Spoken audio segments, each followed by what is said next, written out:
คนที่ออกจากชีวิตเจ้าบ่ได้เฮ็ดให้เจ้าสูญเสีย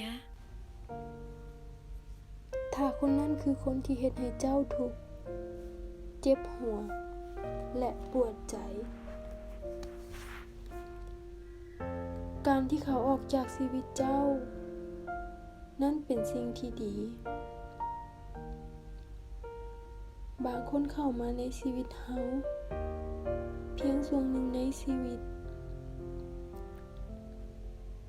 มีเหตุผลและฤดูกาลของมันและมันเพียงแต่หมดเวลาแล้วสำหรับช่วงชีวิตนี้บางคนเข้ามาเพื่อให้บทเรียนกับเฮาและต้องจากไปบางเทื่อเฮาต้องเสียไผคนหนึ่งเพื่อกลับมาเป็นตัวของตัวเองเสียไผคนหนึ่งเพื่อให้มีพื้นที่สำหรับคนที่เหมาะสมได้เข้ามาในชีวิตเฮาการเสียไผคนหนึ่งเป็นส่วนหนึ่งที่เฮ็ดให้เฮาเป็นผู้ใหญ่ขึ้น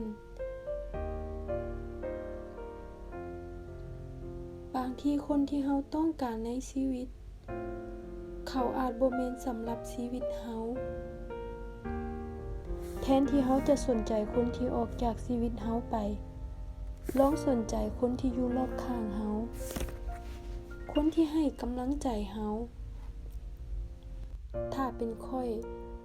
ยยินดีที่จะเหงาในช่วงหนึ่งแทนที่จะมีความสัมพันธ์ที่เต็มไปด้วยความบ่ไว้ใจและความเจ็บปวด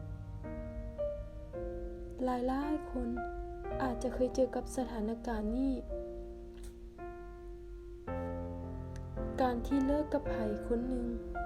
หรือไผคนหนึ่งออกจากชีวิตเฮาไปแทนที่จะเป็นนางเสียดายให้คิดว่า